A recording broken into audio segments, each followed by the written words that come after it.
Everyone, my colleague Amruta Byatnal is an associate editor at Devex based in India.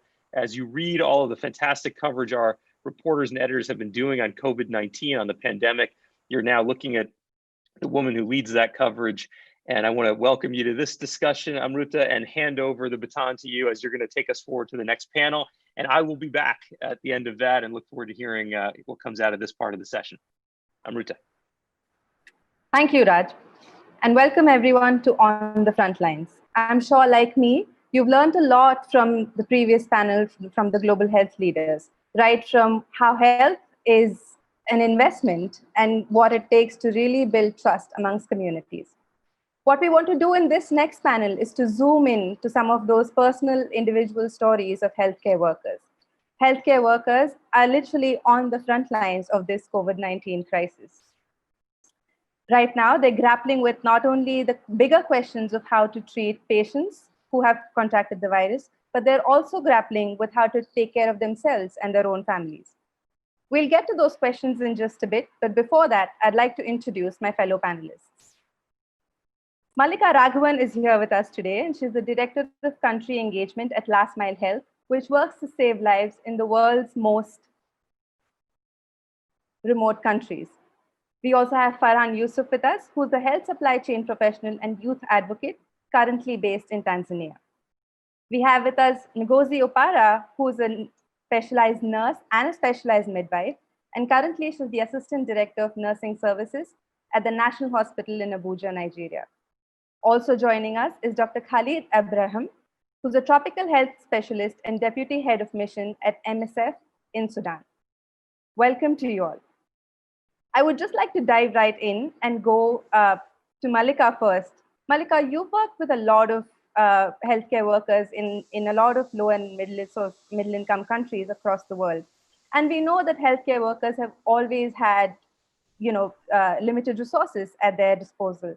What about the COVID-19 crisis makes these challenges for healthcare workers even more pronounced in this moment? Thanks so much. So I think maybe two things to focus on are first that we can see first and foremost that COVID is affecting every country, but we know that those impacts are going to be most devastating in rural and remote communities. And those communities are often left behind because they have limited access to health services. And so in a public health emergency, we need everyday local health care. And we know that community health workers can provide that.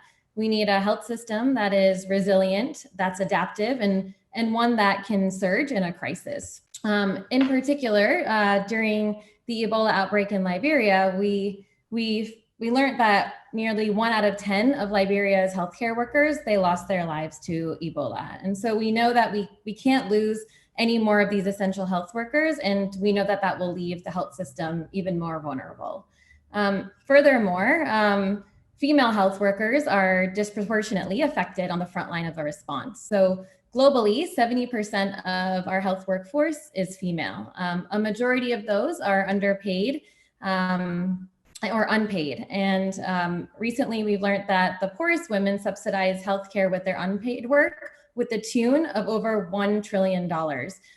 That's larger than the economies of about 150 countries. And so we know that the economic toll of unpaid labor, the scarcity of resources, and particularly women's essential health needs, that means that they're less likely to have access to routine health services, to essential medicines, to vaccines, to maternal and reproductive health care. And so it's really essential as we're thinking about vulnerabilities caused by COVID that we're also thinking about both access to essential health services and considering women as front and center of our response. Right, that's so important. And the fact that, gender plays such a big role, in a crisis like this is something that has resurfaced time and again. And I would like to take this opportunity to go to Ngozi. Ngozi, you're a registered midwife and nurse. How do you think this crisis has, surfaced these questions again of gender and female healthcare workers? And how are you tackling it at your own personal level right now?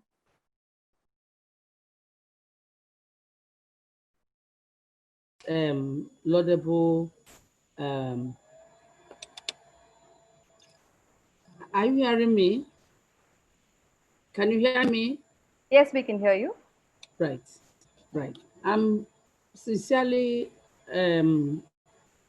happy to be part of this panel, and it is something that is important for nurses, midwives, not only in Africa, Nigeria, it is a global thing. But I will speak on the area of Africa, Nigeria for one. Health workers, as a nurse and a midwife, because I'm both, I'm a nurse and a midwife. Females are more in number. So there's no gender disparity when it comes to this being in this profession as a health worker. So we take the upper hand, we take decisions. We have males among us, but they are maybe, let me on my own approximate it like 3 to 4%, but women are more, therefore no disparity. We are well-trained nurses, midwives, that midwifery is done by females. It's not done by male. So nurses are females, midwives are females, and they are the people that now take care of the patients or the community healthcare services. It is the midwives. And these are why in my country, the Federal Ministry of Health has a package that they call midwife scheme. And this midwife scheme trickle down to the communities to be able to render healthcare to mothers and the general public, especially to prevent maternal mortality and infant mortality. So in this period, we are there. In this pandemic period, we are there. We take the upper hand, we take the lead, decision-making body. Yes, some of us are not, we have people that represent us in the Federal Ministry of Health. And so in every state, because what happened in the federal happens in the states. So it's like a trickle down. And decisions that comes from the federal trickles down to the state, and the state now act particularly according to what is obtainable or the event that is happening in their own place, in their own state, based on the provision they have. And decisions that any new invention, any new invention, or let me use the word ideas, is also shared. And people move from the federal to the rural to update them so that they can carry on healthcare from place to place, from moving so that we will have reduction in mortality.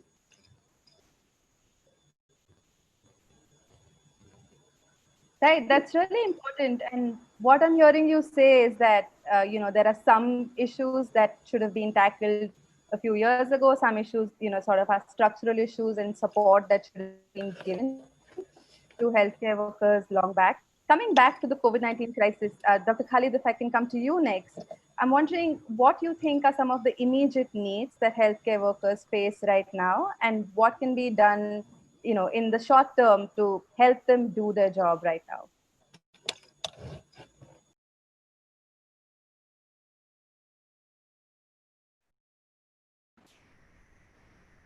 Thank you, Amruta. Actually, from following up in Sudan and different areas in the globe and the countries, I found that, or many people see that the leadership is really essential, really to guide the overall national response and the groups, smaller groups response as well.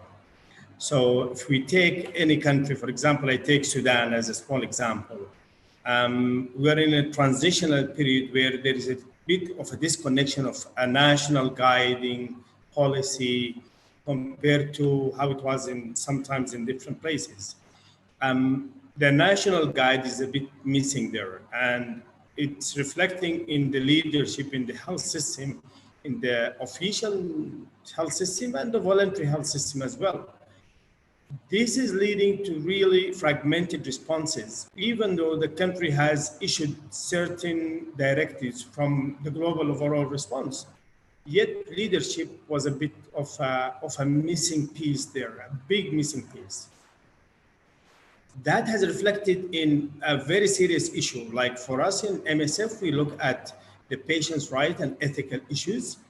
I think it showed up without a strong leadership in the COVID-19 response and without having a very strong ethical grounds in the individual's training and capacity. They have the fear of confidence, the lack of confidence, and the fear of self-infection, the family infection. Then the result comes as less people having access to healthcare. So if I link it correctly, knowledge, confidence, skill, leadership, these elements, if they're missing, the price will be very high, a very low compliance with the medical ethics in the health care provision service, which is a serious issue. I have a very simple drawing. If you look at it, this is a patient, this is a healthcare provider, and this is a patient. The ethical issues should be around in the middle. So each one has a space for self-care and self-protection. When we have in emergency situations, usually it goes like that. Most healthcare providers put themselves in a risk, giving more room to serving the lives of the patients. When the healthcare provider have more fear, they push the ethical and the ground to save more of their life, and they put more of the patient's life is at risk. This is a very simple way to describe the current situation. If you look at the fear of the healthcare provider from encountering infection, it goes there. What does it affect? It smalls or lowers and diminishes the space for the health seekers, the patients, COVID and non-COVID as well. So it gives them very small room to save their lives. And it allows a false sense of protection that is given to the healthcare providers in a big way. And I think the leadership should really help to keep this, if you allow me to call it a dashboard or something like that, a virtual dashboard, in the middle.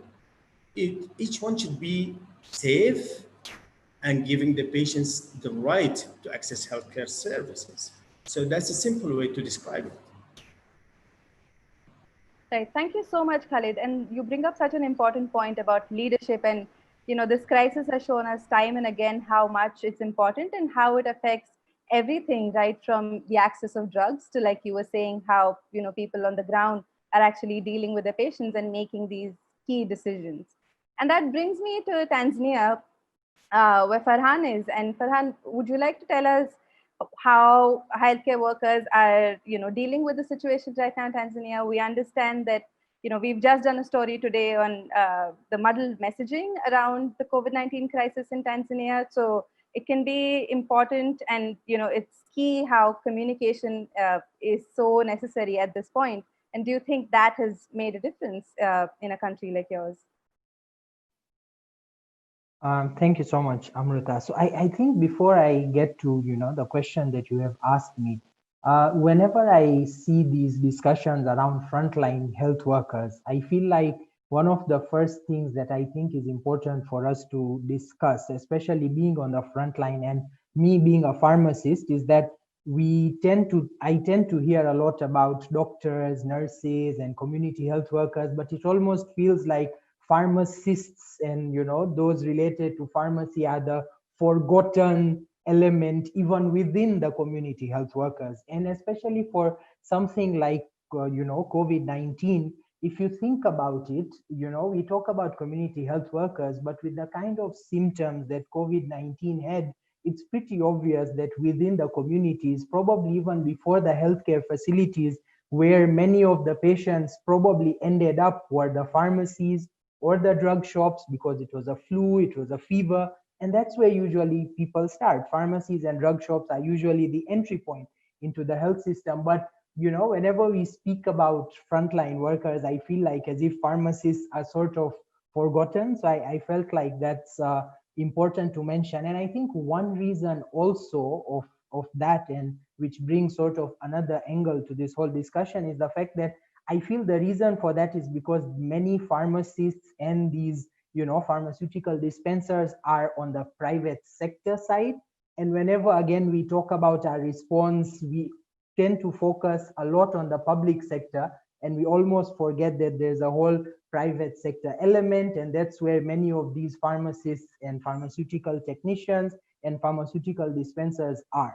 So I think one thing for me that has come up as a result of COVID-19 is these differences, that when we talk of sort of our responses to these things, we tend to focus a lot on the public sector, missing the private sector. And we also tend to focus on certain cadres within the health sector, within the frontliners, and almost tend to forget others. So I feel like that is something that we really need to bring forth and improve on. As far as the response, here is concerned, I think the healthcare workers really took the lead in terms of, spreading the message and sharing information and providing the right kind of guidance. And I think what also came through very strongly for us here is, again, associations. And I think that's something that we don't talk about. We talk about, again, a lot of responsibility as far as the government is concerned, but then there's a lot that can be done by frontline health workers when they come through their associations, through their networks. So for example, we have, pharmacy associations, not just in Tanzania, but in other countries as well, that got into manufacturing their own sanitizers when it was required. So there's really that kind of response as well, where frontline health workers sort of came together and took lead in case of if there was any feeling of any muddled messaging. I think healthcare workers did take that lead to fill that gap. Right, that's really interesting, and you bring up an important point of associations and people taking the lead. Do you think that in some way is a combination of lack of leadership and people trying to do what they can, or is it something that is sort of inbuilt in systems that are sort of resilient in themselves and sort of take the lead in going out there and making things happen?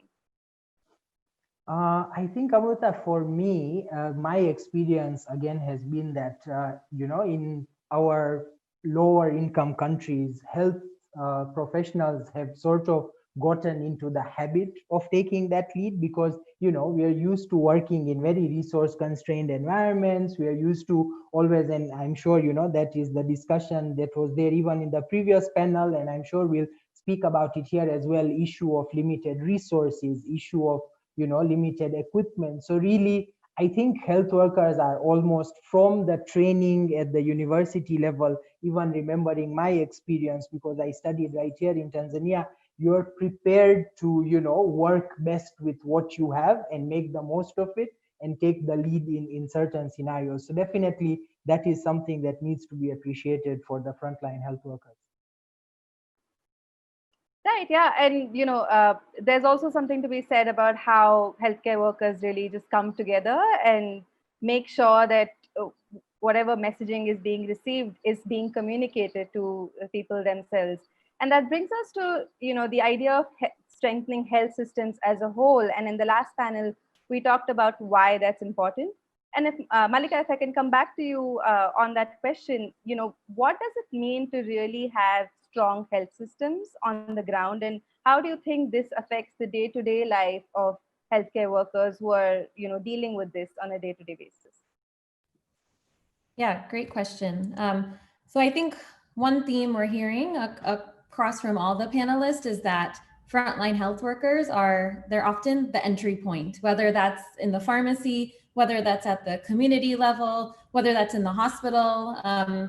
They're the trusted actors within the health system. And so I think when we talk about strengthening health systems, really tying that to ongoing investment into building a resilient health system. So we're lucky that we have community health volunteers or community health workers or generally healthcare workers at the healthcare facility who often will respond immediately during, we're seeing in COVID, but also in other crises and other emergencies. And so I think when we talk about the health system itself, it's about ongoing investment, but continuously. And so, urging our donors, urging our partners to invest in frontline health workers who can respond at any point to a crisis.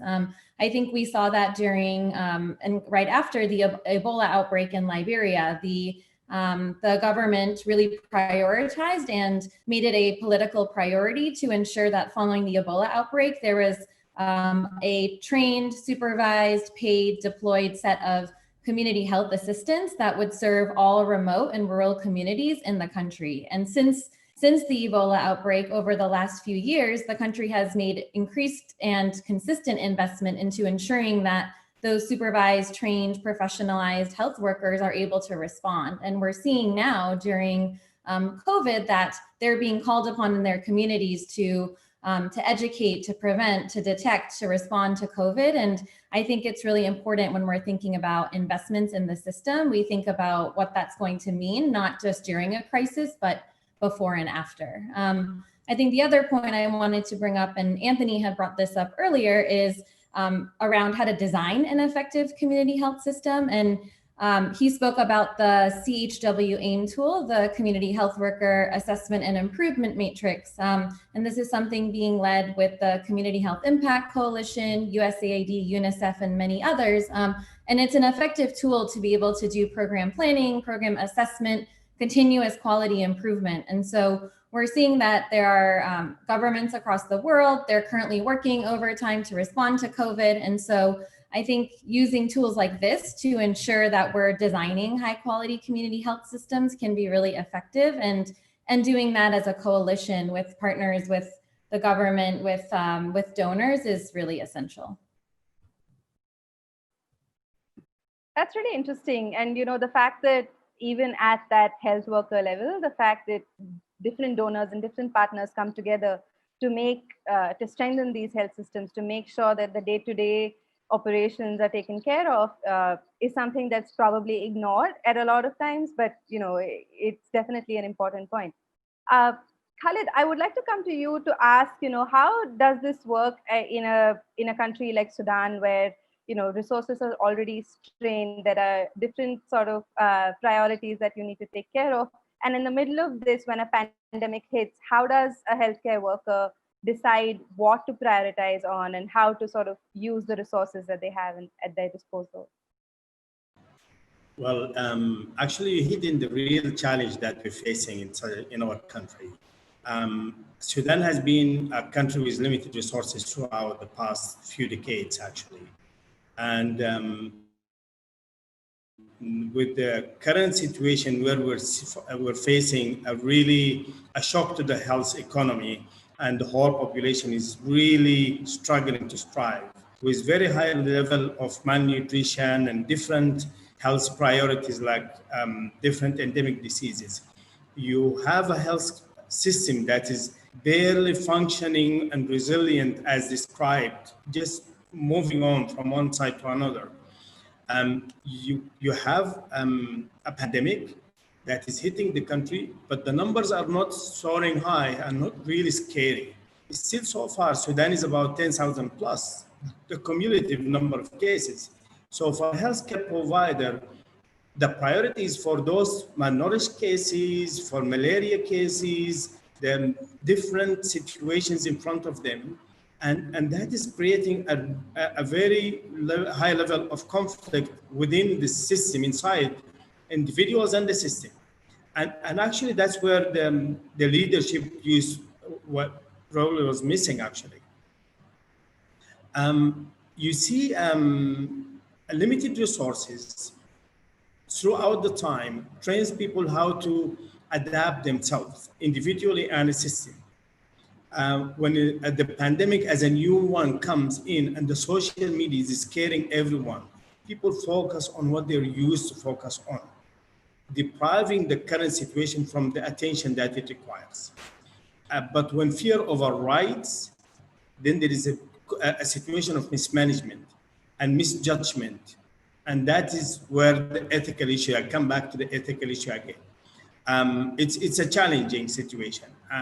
Currently, we are facing the second wave, and we are seeing the similar situation we've been in, but we're seeing also another situation where people are becoming desensitized, where the community is becoming less careful and more of a denial state or a bit of a careful, because their overwhelming needs let them see less of the risk of the way they're walking in the street. You see less and less people wearing masks. You see more risk at the health facility from people who are a bit denying the situation. It imposes additional challenges on the people in the health facilities. The frontliners are facing more challenge. They're seeing least resources. They're using least resources. They're missing the leadership. So their role is actually increasing, and they have to be in a better way to make the judgment. So they're really facing a big challenge, actually. Thank you for that, Khalid. That's a really important insight into how decisions are being made and how people grapple with really limited resources. And Ngozi, if I could come to you with this question, you are a leader yourself. You are working at one of the biggest hospitals in Abuja. But so how do you tackle this? What do you tell the healthcare workers who are working with you, who are facing this on a day-to-day basis? How do you tell them to make these decisions, and what are the challenges that you think can be resolved, and how, in your experience?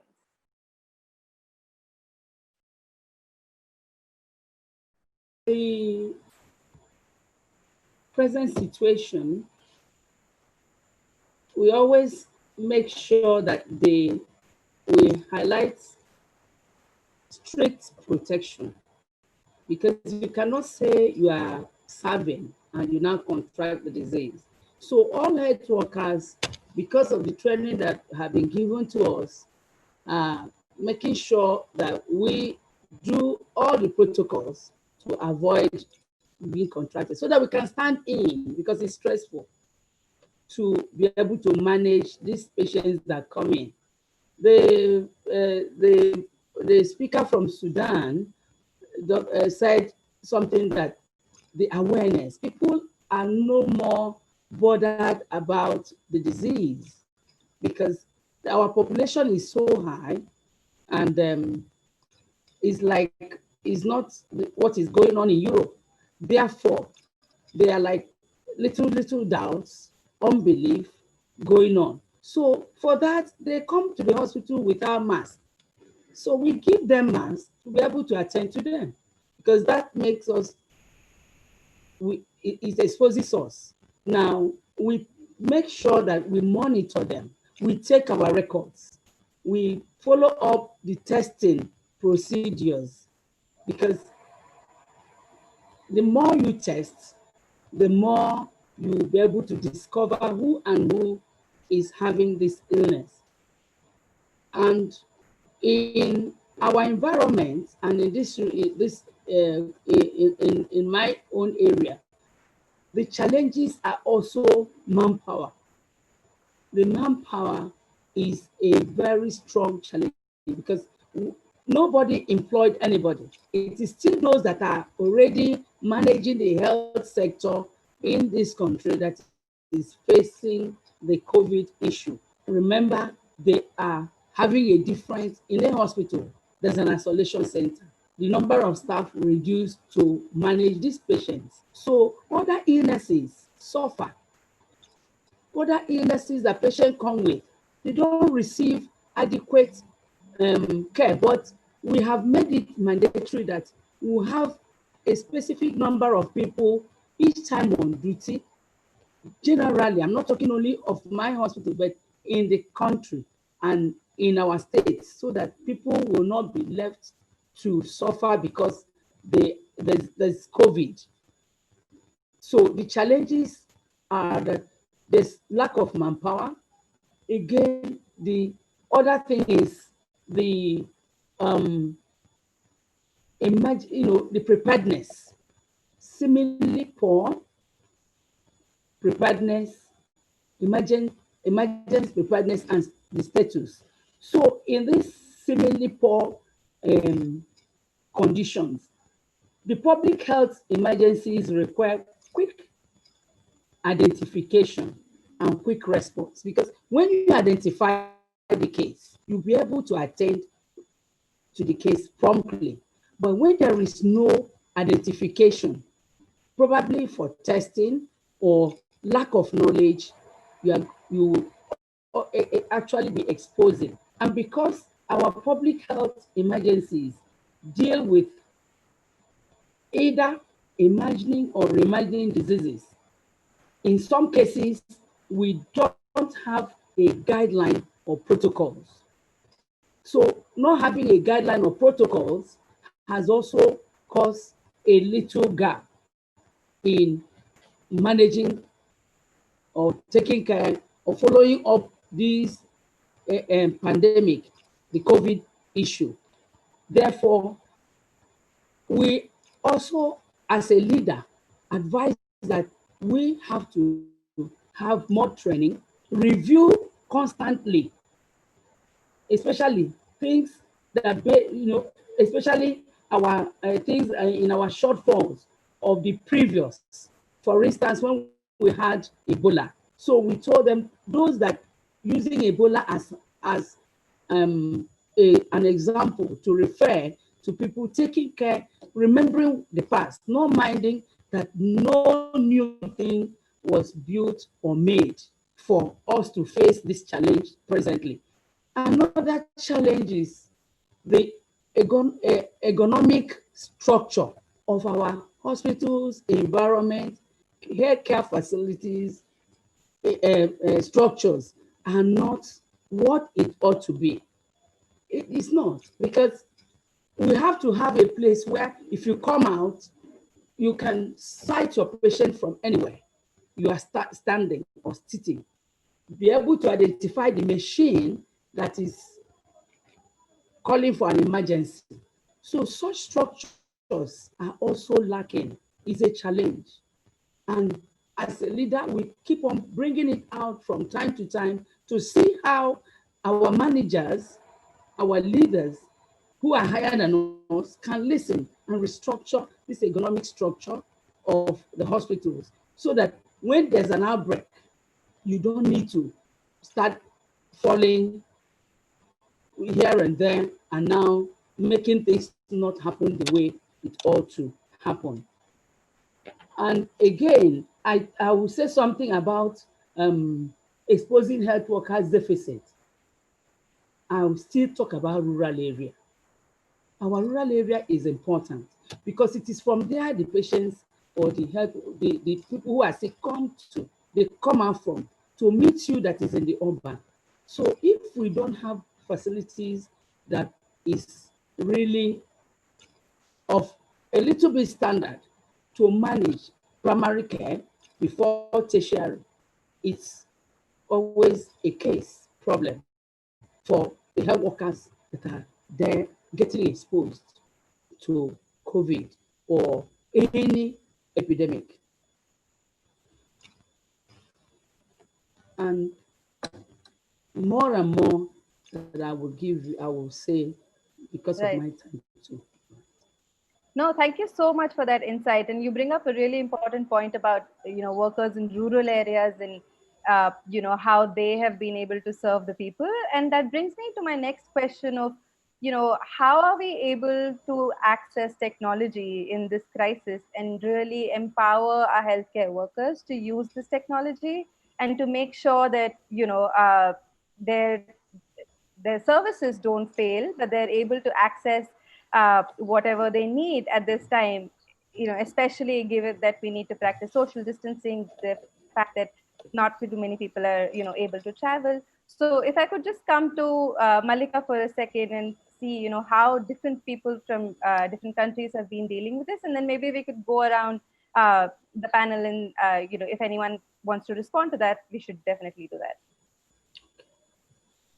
Yeah, I think it's an important question, and I know that for community health workers specifically, so much of the conversation has been on how do we quickly enable our community health workers to access key information and learning at their fingertips. And so, especially with COVID, we're finding that evidence is changing weekly. We're finding that we're learning about new protocols for community health workers.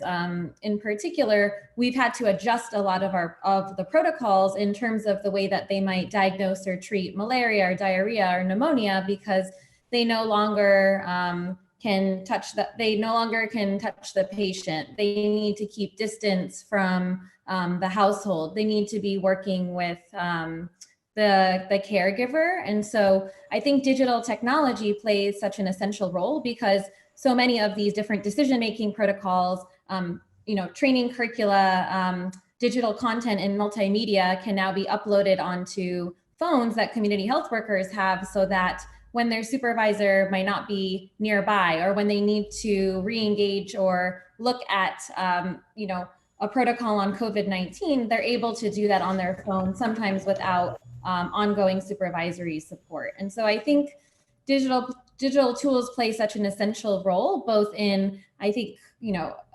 providing that needed training at the point of care, but also reinforcing key messages, also engaging the community around different content and health education. And as we continue to learn more about COVID, we can quickly adapt those materials, and we can ensure that community health workers have that up to date. And so I think it's really essential, particularly in remote and rural communities, where often traveling to a health facility can take up to 7, 10, 12, 15 hours. And so really bringing the information to the community health worker in the community and equipping them to be able to provide that care at the community level is so important, when often we see some of the system and infrastructure and operational barriers that break down, particularly during a pandemic. That's a really good point. And yeah, Farhan, please go on. Thank you so much for that, Amruta. And actually, digital skills was one thing that I had written down. I have to talk about it on the call today. And great points, Mallika, about having digital systems. I think what we need to consider, and I know earlier we were discussing about health system needs and how the health system needs to be prepared. I really think that two elements. One is having a digital infrastructure within our health system, and then ensuring that digital skills are a part of the even pre-service training for our healthcare workers. I think what COVID has also brought in front is the importance of digital, the importance of technology, and that it's not something that only a computer engineer needs to do or someone who's studying computers. But I think as we think, so immediately right now, how do we upskill some of our healthcare workers to be able to use things like Zoom, for example, or to be able to use, any other technological platform. But in the long term, how do we sort of institutionalize digital skills within our training and also in our health systems in general? In Tanzania, we had, text messages going out, creating awareness. We had WhatsApp services that had come up, as I'm sure with other countries as well. And I think healthcare workers found that quite a bit useful. I know there was a lot of trainings that were done using technology in country. So we had, different organizations coming up with different forms of trainings and upskilling for healthcare workers using technological platforms. And one more thing, Amruta, related to something that Mallika said, with how quickly things were changing around, protocols related to COVID-19. I think another discussion point is also how robust can our health systems be? Because currently, when you're talking about developing protocols or when you're talking about developing guidelines, the process tends to be in many countries so cumbersome and so bureaucratic and so long that especially in light of COVID, by the time you take out one guideline, you realize that, you know, so much has changed already. So how do we make our health systems robust enough to be able to support our healthcare workers in the right way when situations like these arise? Yeah, that's a really good point. We'll go to Ngozi for a second and then come back to Dr. Khalid.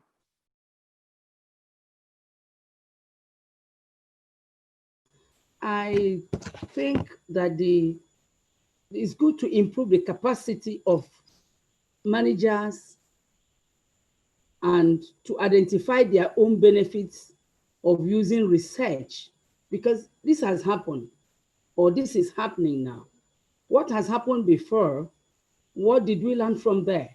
So based on this technology that we are talking about, and it is good that the managers and those on the front line should be trained. They should have a training that they will fall back to their research.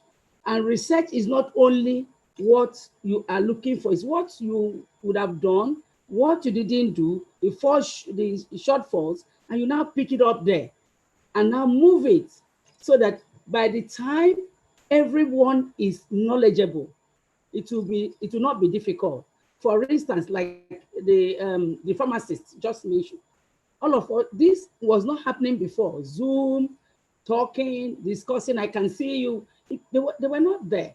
So it's this situation has brought in this new invention in technology. So at the end of this, I'm advising, I'm like saying that health workers should have an improvement, good training, then do a research, know your shortfalls. Next time, move it and trickle down this training. Let there be a trickle down effect, a retraining for every other person that is in the health sector from top to bottom, so that by the time any condition comes, people, then we also will like to, because some places in Africa don't have light, but there's a facility of solar. So solar is moving, solar light is now being used in some areas so that they can now have access to, because technology goes with light. It goes with light. Therefore, it is good that when we do that, people are trained. It will really breach in difficulties that we have encountered now. By the next step, we all will smile in a panel like this and say we have made an effort. Right. Thank you so much for that, Ngozi. And if I could come to Dr. Khalid now with a slightly, second part of this question, because we brought up the point about the fact that how some places don't have electricity and, people really need to build capacity. So Dr. Khalid, if we could just talk about how do you think this can be done while taking care of the local needs of, certain places, and making sure that those local needs are really considered and it's not just a copy paste of solutions from one place to another. Is that something that you have experienced? Actually, yes. MSF works almost where no one else is working. And so we have experience working in remote areas with very limited resources and challenging working environment. Take an example of an IDP camp in a different place in very remote area in Western Sudan, Darfur, or the refugees coming from South Sudan. So these people, they usually settle in a very far from residential areas where there is no power and so on. It's exactly what Ngozi was mentioning now. It's the use of renewable energy can be one of the solutions, but the word-to-word spread of news, and now we observe that everyone has a mobile phone. Usually people like smartphones because it helps them to communicate better when they're in remote areas. People have small set of generators where they can use it to get information and money, actually transactions across to help themselves and other people as well.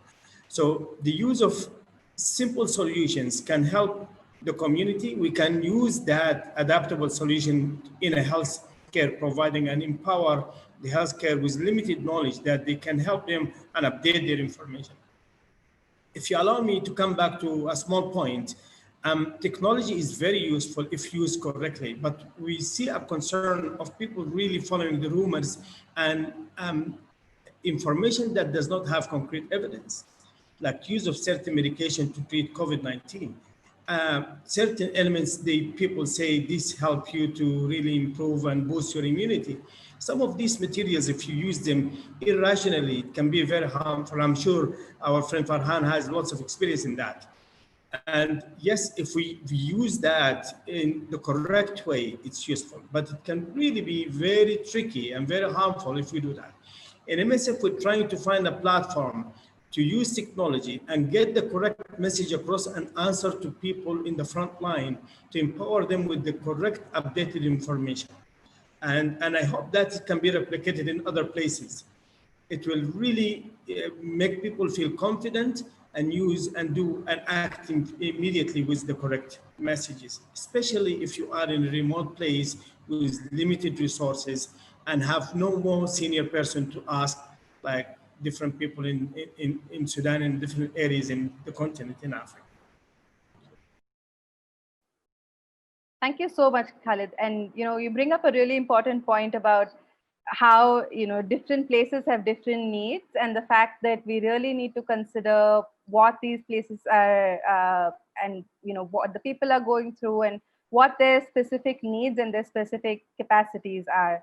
That brings me to the audience Q&A session, and one of our first questions is exactly about that. The question is that we know that in a lot of places access to clean water is really hard. So in these circumstances, how can healthcare workers who are on the front lines ensure that people are practicing clean sanitation, that they're accessing clean water? Is there something that has come up in your experience in the pandemic so far? If so, how can other places learn from it? Yes, actually simplicity is the mother of life. If we try to complicate our lives, it becomes really complicated by ourselves. Filtering water through a clean cloth, boiling water, use simple chlorine that is becoming now very much available in different places. If not, use the sedimenting local materials. Have clean water, that is essential. So from there, we take it up. Use the water to clean your hands and move on and so on. So it's true. Many people have a lot of challenges just providing clean drinking water. But using simple available materials can help a lot. And using the appropriate materials can be even a better solution. Yes, in Sudan, we have a lot of these challenges in different areas, different times throughout the year. If it's dry season, water is scarce. If it's rainy season, water is not hygienic. It's not good for drinking and consuming. So we teach people how to improve the drinking water for that. And I'm sure this can be replicated in different places in the world. Right, that's very useful. Thank you. Ngozi, this next question might be for you. A lot of people are asking us, what are the specific needs that midwives are facing right now? And along with pregnant women, and how is it that frontline health workers, again, can help midwives, do their jobs well, be it through, using technology or counseling over the phone? What has been your experience, and how are the midwives that you know and work with dealing with this?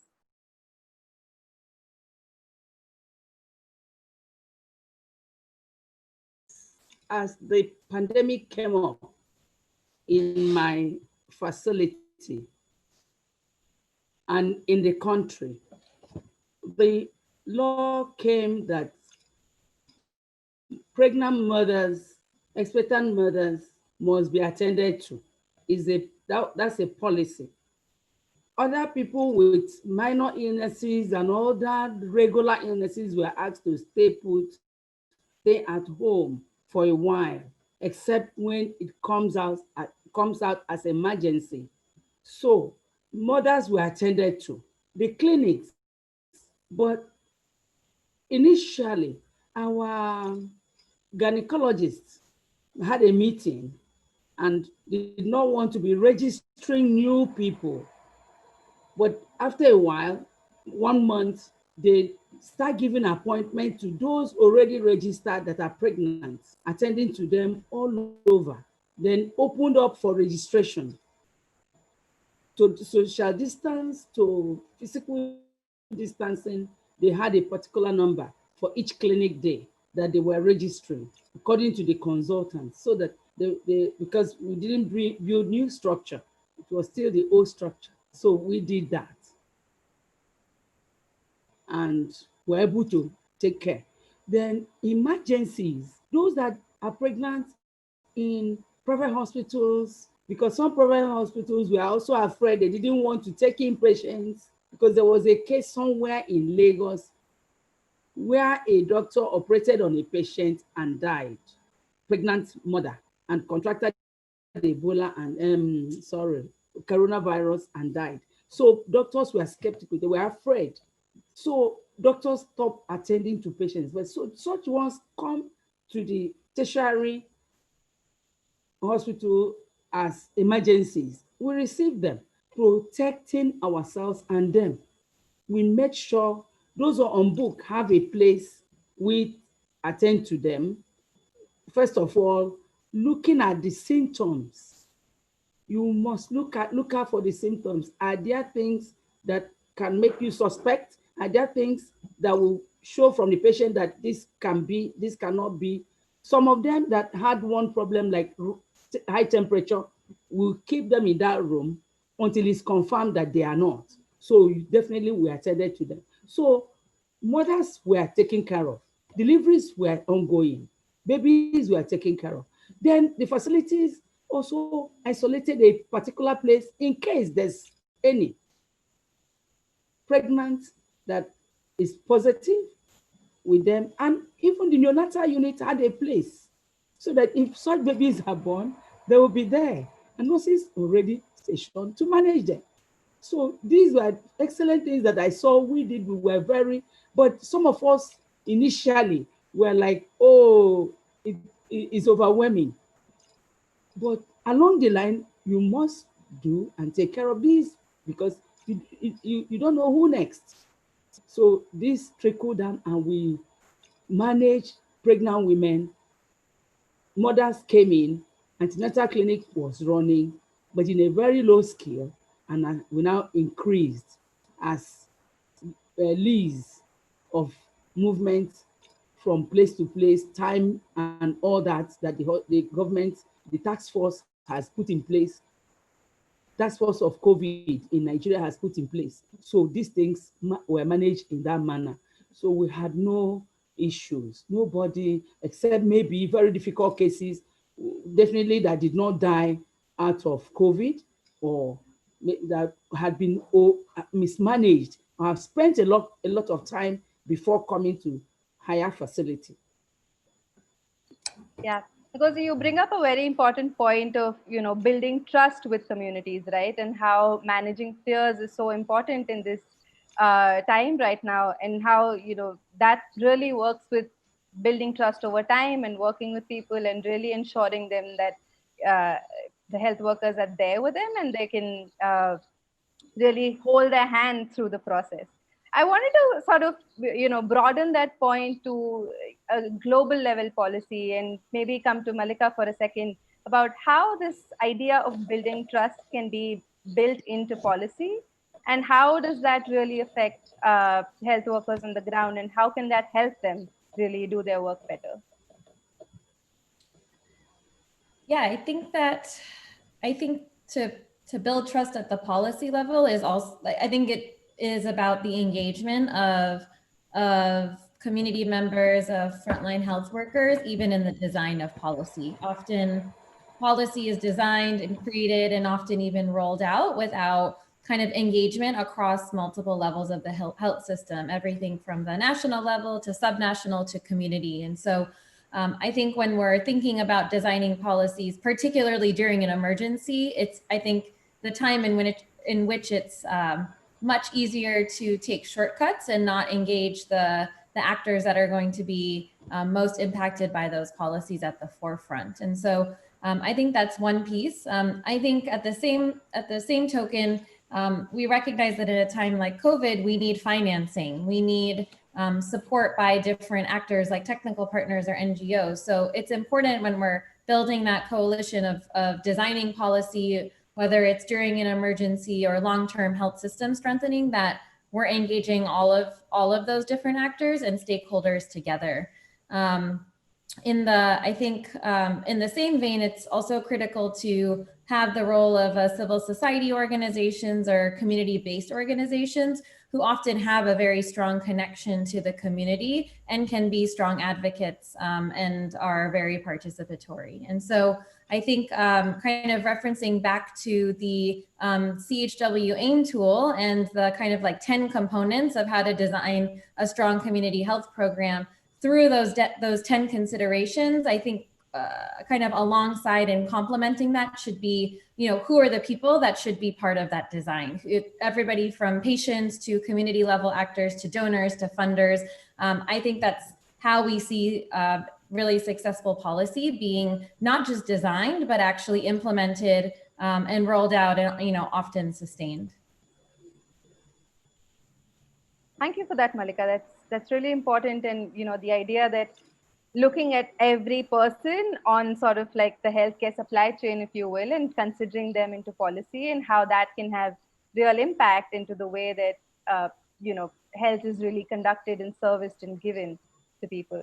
I realize that we're coming to the end of our time here. So if I could just go around the panel and ask each one of you to give one last call to action and what you want to see happening going forward. Maybe Farhan, we can start with you.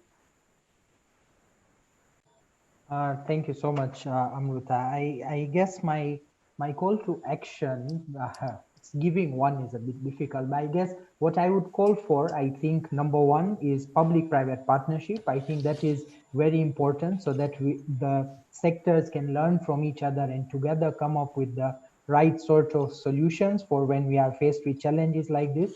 I think we need advocacy at all levels to promote healthcare workers and their needs. So advocacy done at the global level, but then it needs to start at the community level and definitely engaging community-based organizations the way Mallika mentioned. And lastly, I think let's have a health team approach so that even when you're talking of frontline healthcare workers, we are not focusing on one particular cadre and leaving another, but let's consider it to be a health team and look at all the different sort of specialities within that. Thank you for that. Ngozi, can I come to next? Yes, Yusuf, let me come to you again, because when you were talking about leaving pharmacists, my last son is a pharmacist. So he's your brother. Now, in the health sector, we can't do without you. It doesn't matter, we are not calling pharmacists, physiotherapists, this and that. A health worker is a health worker. Anywhere, anytime, take it. Yes, and like you said, people are more so in the private sector than in the public sector. So let me leave that. I want to bring two things. One, I would love us to have this upskill and reskill in the health sector. Our partners are doing well. So our partner like the Smile Train, they are the ones that have made this, part of the people that have made this happen today. So it is good to have this training and retraining. And like Smile Train, they made it mandatory, it's compulsory that you do a step down. So when we learn, it is important that when we learn, we step down, so that when we are not, the others can continue. The system will run over and over. There will be nothing like, stopping somewhere because that person is not there. The people that know it is not there. So it's good to step down every idea, every training, everything you have known about your health, the healthcare, so that it will run. and trust. Therefore, on that note, I also advocate that, obtaining aids is important. We are not looking about financial aids. We are looking about this capacity building on training, equipment, because when you bring equipment, people will be trained. And when they train, they will handle it very well. It will last, it will serve the purpose for structure, structural, economics, equipments, all these things are the things that we are asking people who are partnering with the health sector that are in the private to do for the health, not leaving it only for the government, because it takes two to tango, right? So, and that's another thing. Another thing is because you know that when you're looking at funding, it takes a long process. It's bureaucratic, and it might be managed well, it might not be managed well. Therefore, that's why I will prefer not having that fund. Rather train me, train everybody around me, train the nation, train people in the health sector. They are good to go.